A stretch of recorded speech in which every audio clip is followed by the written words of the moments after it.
शिवपुरी नगर पालिका में भ्रष्टाचार थमने का नाम नहीं ले रहा है। पूर्व में भी हुए करोड़ों रुपए के घोटाले भ्रष्टाचार को लेकर मामला और भी तूल पकड़ता जा रहा है। इस घोटाले से नाराज आज फिर नगर पालिका परिषद के कई पार्षदों ने अपर कलेक्टर को ज्ञापन सौंपा, जिसमें वार्ड क्रमांक 17 और वार्ड क्रमांक 25 जो कि नगर पालिका अध्यक्ष का ही वार्ड है, उसमें हुए लाखों रुपए के गबन पर सत्ता पक्ष के पार्षदों ने ही इसकी जाँच करने की मांग की है। ऐसा लगता है कि शिवपुरी में सत्ता और सत्ता पक्ष की लड़ाई ही चल रही है, उसमें विपक्ष की भूमिका नजर नहीं आ रही है। अब देखना ही है कि कलेक्टर शिवपुरी के द्वारा जांच कराई जाती है या नहीं। एडीएम साहब से तो पूरी उम्मीद है और कलेक्टर साहब से भी है। अब लेकिन जो यहाँ शिवपुरी का जो वातावरण है राजनीतिक, वो किनके हाथों में है, वहाँ से स्वीकृति हो जाए तो जैसे सब लोग काम करें। आप सभी भी सत्ताधारी पार्टी के पार्षद हैं, फिर अध्यक्ष को बचा कौन रहा है? क्या कारण है, क्यों कार्रवाई नहीं हो रही इनके ऊपर? पहले भी भ्रष्टाचार के आरोप उन पर सिद्ध हो चुके हैं। हम तो अपने संगठन में जहाँ हमको बात कहनी थी, जो जिम्मेदार लोग थे सबको अवगत कराया है और अधिकारियों को भी कराया। एडिशनल संजय दुबे जी जो चीफ सेक्रेटरी हैं, उनको भी हम आवेदन दे के आए।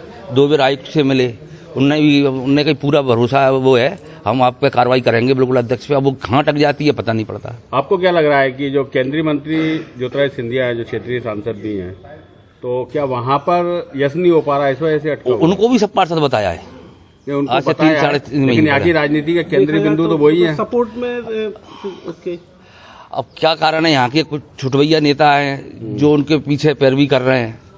अच्छा, हाँ, मतलब जो छुटवैया नेता हैं वो इनकी फिल्म को बनाए हुए हैं। अब ये चाह रहे हैं भ्रष्टाचार नगर पालिका, वो नगर पालिका पूरी निमट जाए। जो पैसा विकास के लिए शहर में आ रहा है उसको लीपा पोती में बहा जा रहा है। आज हमने माननीय कलेक्टर महोदय के नाम में एक आवेदन लाए थे, लेकिन कलेक्टर महोदय उपस्थित नहीं थे, तो हमने एडीएम महोदय जी को एक आवेदन दिया है। हमारे पार्षद महोदय हैं वार्ड क्रमांक 17 के राजा यादव जी, इनके वार्ड में एक रोड रजिस्ट्रेशन का काम हुआ है, जिसमें ना 2-3 लाख रुपए का काम हुआ और 17,85,000 रुपए का भुगतान हो गया है। तो हमने लेटर दिया है कि इसकी जाँच कराई जाए, है ना। और दूसरा लेटर दिया हमने वार्ड क्रमांक 25 में नगर पालिका अध्यक्ष का वार्ड है, जिसमें माँ पीताम्बरा कंस्ट्रक्शन कंपनी के नाम से टेंडर हुआ था और उसमें 8,61,051 रुपये का काम है, जिसमें काम नहीं हुआ उसमें भी। और एक मुक्ति धाम की रोड है डामरीकरण की, जिसमें 1 लेट डाली गई और 2.25 लाख रुपए का वो काम किया है और बाकी की 7,65,000 रुपये नगर पालिका ने एक फर्म नगर पालिका अध्यक्ष पति की सहमति से वो पेमेंट निकाल लिया। तो उसकी जांच के लिए हम दोनों ने आवेदन दिए आज। इससे पहले भी अध्यक्ष पे आरोप लगे हैं और उसमें अभी तक कार्रवाई क्यों नहीं हुई है? पहले जो आरोप लगे हैं उसमें एक मामला निकला भी है, उसमें अभी ठेकेदार उसमें वो है और 2 जने उसमें वो हैं अभी, मतलब मुकदमा दर्ज उनके पे भी हुए थे। और इसमें भी होगा तो इसमें भी पता लगेगा और कार्रवाई तो होगी, ऐसा तो है ही नहीं। क्योंकि भ्रष्टाचार करने के लिए कोई भी सरकार ये नहीं कहती कि आप खुला भ्रष्टाचार कर रहे हैं या कोई भी काम गलत तरीके कर रहे हैं। भाई ज़मीन पे काम तो होना चाहिए। आप कैसे कर सकते हैं, आपने 20 पैसे का काम किया और आपने 1 रुपये का भुगतान कर दिया, ये तो संभव है ही नहीं।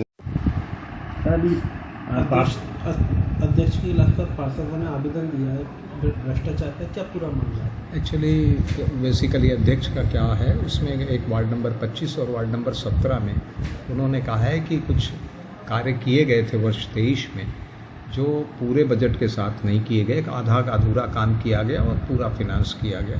वो मैंने मार्क कर दिया है डूडा में और कलेक्टर को अवगत कराएंगे, इसके बाद अग्रेतर कोई कार्रवाई की जा सकती है।